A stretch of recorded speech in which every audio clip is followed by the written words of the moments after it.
Robert Kiyosaki बोलते हैं कि मेरे अमीर डैडी ने जो कुछ भी मुझे और माइक को सिखाया वो जिंदगी भर हमारे काम आया और आज भी आ रहा है, और हम भी अपने बच्चों को वैसे ही सिखा रहे हैं।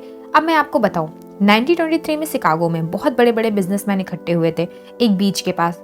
कोई स्टील की कंपनी का मालिक, कोई गैस का मालिक, कोई इस कंपनी का मालिक, कोई उस कंपनी का मालिक। बहुत बड़े बड़े लोग थे, इतने बड़े बड़े लोग। लेकिन 25 साल के बाद इन सब में से कुछ 9 लोगों की डेथ पता है कैसे हुई थी? किसी की कर्ज की वजह से, किसी की दिवालियापन की वजह से, किसी की पागलपन की वजह से, किसी की गरीबी की वजह से, किसी के जेल से बाहर निकलते ही हो गई थी, किसी ने सुसाइड कर ली थी। तो ऐसे इन सब की डेथ हुई थी, कुछ 8-9 लोगों की। लेकिन समझने की बात यह है कि इतने बड़े बड़े लोग ऐसे कैसे हो गया? करोड़ों कमाने वाले लोग ऐसे अचानक से बर्बाद हो गए। इस पार्ट में यही सिखाऊंगी मैं। एक बात तो पक्की थी, इनकी मीटिंग हुई थी 1923 में और 25 साल बाद ये बर्बाद हो गए। अब 1923 से हम अंदाजा लगा सकते हैं कि 1929 में मार्केट क्रैश हुए थे, ग्रेट डिप्रेशन आया था। तो डेफिनेटली उस चीज़ का इन पर बहुत बड़ा फर्क पड़ा होगा, जिसकी वजह से ये वो चीज़ झेल नहीं सके। धीरे धीरे इनके भी मार्केट क्रैश हो गए और लोग ऐसे ही बर्बादी की हालत में मरे। नए नए अमीर बने लोग ये सब झेल नहीं पाते, ऐसे अचानक आए चेंजेस को। सिर्फ उस टाइम पर चेंज आया ऐसा नहीं है, आज भी आ सकता है, कभी भी आ सकता है। तो ये नए नए बने हुए अमीर लोग झेल नहीं पाते जब ऐसे अचानक से चेंजेस आते हैं। सब अकल का खेल है। कितना पैसा कमाया ये बड़ी बात नहीं है, ये लोग करोड़ों कमाते होंगे, लेकिन उन लोगों ने कितना अपने पास रखा, कितना सही यूज किया, ये बड़ी बात है। ये चीज एक एग्जाम्पल के थ्रू समझी जा सकती है। मैं आपको समझाती हूँ। कई लोग होते हैं जो रातों रात अमीर बन जाते हैं, कोई लॉटरी वगैरह खुल जाती है, ऐसा होता है, रातों रात उनकी लॉटरी लग गई और वो अमीर बन गए एक रात में। तो ये एक रात में अमीर बनते हैं, फिर कुछ टाइम बाद, कुछ सालों बाद गरीब बन जाते हैं। हम देखते हैं कुछ सालों बाद वो गरीब हो जाते हैं, शायद जिस हालत में वो पहले थे उससे ज्यादा गरीब हो जाते हैं। उसका कारण क्या होता है? वो पैसा संभाल ही नहीं पाते जो उनके पास होता है। नया नया अमीर बनने वाला आदमी जो बनता है, उसको एक चीज समझ लेनी चाहिए कि उसका बेस स्ट्रांग होना चाहिए, कि वो पैसे को कैसे मैनेज कर सकता है अपने पास। वो कमा रहा है, वो बड़ी बात तो है ही नहीं, लेकिन उसको पैसे की समझ कि उसको कैसे यूज करना है, ये बहुत ज्यादा जरूरी है। नहीं तो 24 की एज में मैंने करोड़ों कमाने वाले लड़कों को 34 की एज में पुल के नीचे सोते देखा है, ऐसी खराब हालत में। मेरे अमीर डैडी हमेशा मेरे दिमाग में एक ही बात डालते थे कि पैसे की समझ रखो, पैसे की समझ रखो, अकाउंटिंग समझो। कैसे समझो? बहुत ही सिंपल तरीके से। उन्होंने अकाउंटिंग बताई जो कोई स्कूल में नहीं सिखाते।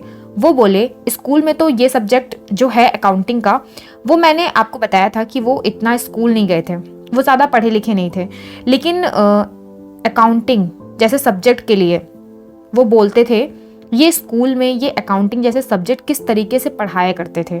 मैं आपको बताऊं, जिस जमाने में जब देश की खेती बाड़ी इकोनॉमिक चलती थी ना, उस जमाने के हिसाब से वो अकाउंटेंट पढ़ाते थे, नए तरीके से नहीं पढ़ाते थे। जो हमें हमारे अमीर डैडी ने सिखाया था, तो वो वही तरीका मैं आपको बताने जा रही हूँ। सबसे पहले चीज़ जाननी ज़रूरी है कि प्रॉपर्टी और रिस्पॉन्सिबिलिटी, इन दोनों में फ़र्क समझना होगा। ये रिस्पॉन्सिबिलिटी को लाइबिलिटी भी बोलते हैं, लेकिन मैं यहाँ पर रिस्पॉन्सिबिलिटी को बोलूँगी दायित्व, जो अच्छे से समझ में आएगा।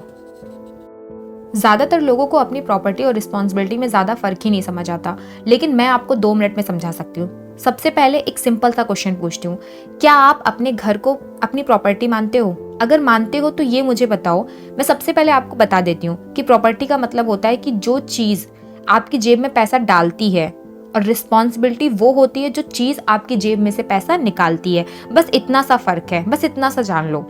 तो अमीर बनना है तो प्रॉपर्टी खरीदो, क्योंकि प्रॉपर्टी आपको देगी, रिस्पॉन्सिबिलिटी नहीं। रिस्पॉन्सिबिलिटी आपसे लेगी। फॉर एग्जाम्पल, अगर हम कमाते हैं तो जिंदा रहने के लिए हमें खर्च करना भी तो ज़रूरी है ना। रोटी, कपड़ा, मकान, ये सब चीज़ें खरीदना भी ज़रूरी है। लेकिन जिनकी जो अभी अभी नई नई शादी हुई है, नए नए हस्बैंड वाइफ हैं, वो क्या करेंगे? पहले रेंट पर रहते हैं, फिर बाद में सोचते हैं कि अब हमारे बच्चे पैदा होने वाले हैं तो हमें अपना घर खरीदना पड़ेगा, तो वो खुद का घर ले लेते हैं। खुद का घर लेना है, सपनों का घर लेना है, सपनों का घर ले लिया उन लोगों ने। पैसे जो उनके पास थे उससे उन्होंने सपनों का घर ले लिया। फिर सपनों का घर ऐसा तो है नहीं कि ईंट के मकान में रहेंगे, उसके ऊपर फर्नीचर भी लगाना पड़ेगा और दुनिया भर के और भी खर्चे, और फिर कार भी लेनी पड़ेगी। तो सब चीज़ें पहले पहले बहुत खुशी देती हैं, लेकिन ये सब चीज़ें आपकी रिस्पॉन्सिबिलिटी में काउंट हुई हैं, प्रॉपर्टी में कभी काउंट नहीं हुई हैं। ये सब करने के बाद होते हैं फिर उनके बच्चे, फिर उनको संभालो। लेकिन आप यहाँ पर बोलोगे कि फर्नीचर का मान लिया, बाकी चीज़ों का मान लिया, पर उनका घर तो प्रॉपर्टी है ना, टाइम के साथ वैल्यू तो बढ़ेगी ना।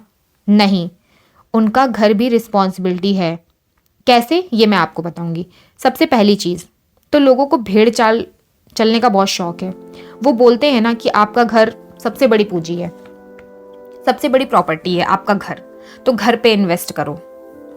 टाइम के साथ में घर की वैल्यू बढ़ेगी। लोन लेके सबसे पहले घर लो, फिर सालों तक लोन चुकाते रहो, और एक दिन तो घर आपका हो जाएगा और तब तक घर की कीमत भी बढ़ जाएगी। ऐसा बोलकर भेड़ चाल चलते हैं, भीड़ के साथ चलते हैं लोग और घर में इन्वेस्ट कर देते हैं।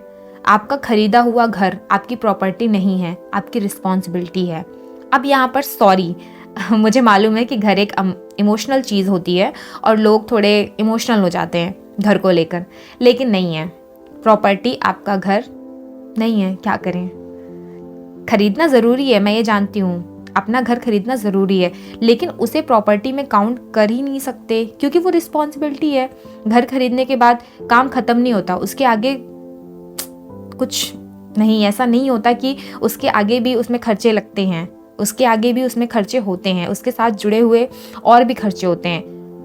इसमें घर में पैसा जेब से निकलता है, ये आपकी प्रॉपर्टी नहीं है, ये आपकी रिस्पॉन्सिबिलिटी है जो आपकी जेब से पैसा निकालती है। अब मुझे मालूम है कि बहुत सारे लोग इस बात पर एग्री नहीं करेंगे क्योंकि घर एक बहुत इमोशनल चीज़ है। इमोशंस जब बढ़ जाते हैं तो पैसे की समझ को दबा देते हैं, उस वक्त आपके इमोशंस हावी हो जाते हैं आप पर। अब ठीक है, घर को अगर आप प्रॉपर्टी मानते हो तो इस प्रॉपर्टी पर टैक्स लगता है, ये प्रॉपर्टी लेने के बाद इस पर प्रॉपर्टी टैक्स लगता है। और क्या गारंटी है कि ये जो घर तुमने लिया है इसकी कीमत बढ़ेगी ही, क्या गारंटी है। $10 लाख का लोन लेके घर लिया, जब तक लोन पूरा हुआ तब पता चला, जब तक कर्जा पूरा हुआ तब तक पता चला कि घर की कीमत $7 लाख ही है और बाकी के $3 लाख की हमने तो फालतू में ही मेहनत की। तो दिया क्या इस घर ने, दिया क्या, कुछ नहीं दिया। तो ये कहाँ से प्रॉपर्टी हुई। और ऊपर से घर खरीदते ही आपका सारा पैसा फंस जाता है, फिर आप क्या करोगे। आप घर चलाने के लिए काम करोगे, हाथ पैर मारोगे, पैसा कमाओगे, हाथ में पैसा होगा ही नहीं तो दूसरी प्रॉपर्टी में कहाँ से इन्वेस्ट करोगे। घर खरीदने में जल्दी दिखाने से पहले हमें दूसरी प्रॉपर्टी में इन्वेस्ट करने में टाइम लगाना चाहिए।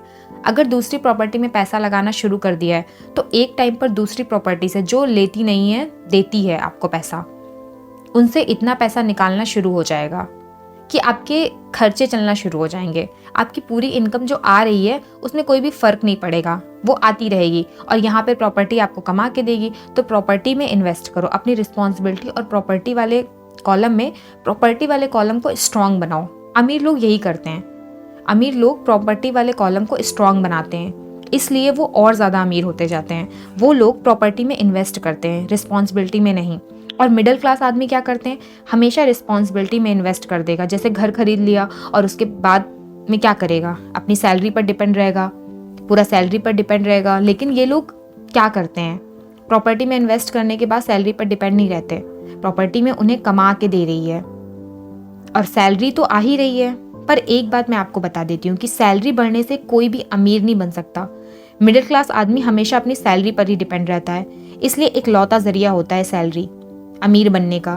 तो वो अमीर कैसे बनेगा। और जिस वक्त वो अपनी सैलरी पर डिपेंड रहता है और घर चला रहा होता है, उस वक्त अमीर आदमी प्रॉपर्टी वाले कॉलम को इतना मजबूत कर लेता है, एक दिन वो इतना मजबूत हो जाता है उसके प्रॉपर्टी वाला जो कॉलम है ना, कि अचानक उसकी नौकरी भी चली जाए ना तो वो अपने पैरों पर खड़ा रहता है, उसको कोई फर्क नहीं पड़ता नौकरी जाने से।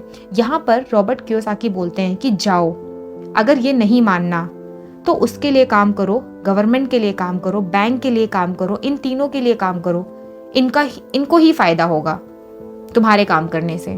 दौलत का सही मतलब यही है कि आपका पैसा, कमाया हुआ पैसा, कितना पैसा बना रहा है।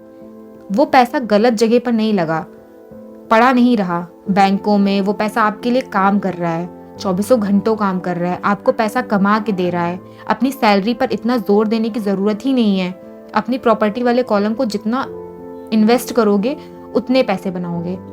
इस चैप्टर को ख़त्म करते हुए मैं एक बात मैं आपको बता देती हूँ, सीधी सीधी सी बात है, हमको समझ में आएगी, आपको समझ में आएगी इस चैप्टर में। अमीर आदमी अपनी ज़िंदगी में पैसा आते ही प्रॉपर्टी खरीदता है। मिडिल क्लास आदमी क्या करता है, पैसा आते ही रिस्पॉन्सिबिलिटी खरीदता है। जैसे कि घर खरीद लिया, कार खरीद ली, तो ये दोनों चीज़ें वो प्रॉपर्टी मानकर खरीदता है कि कार भी तो है, मेरी प्रॉपर्टी है, घर भी तो है, मेरी प्रॉपर्टी है, लेकिन ये प्रॉपर्टी नहीं है, आपकी रिस्पॉन्सिबिलिटी है। ये दोनों चीज़ें आपकी जेब में से पैसा निकालेगी। और गरीब आदमी पैसा आते ही उसको उड़ाता है, ये फ़र्क होता है। अमीर आदमी प्रॉपर्टी खरीदता है और मिडिल क्लास आदमी रिस्पॉन्सिबिलिटी खरीदता है, और गरीब आदमी पैसा आते ही उड़ाता है। ठीक है, यहाँ पर ये चैप्टर ख़त्म होता है। नेक्स्ट चैप्टर है अपने काम से काम रखो।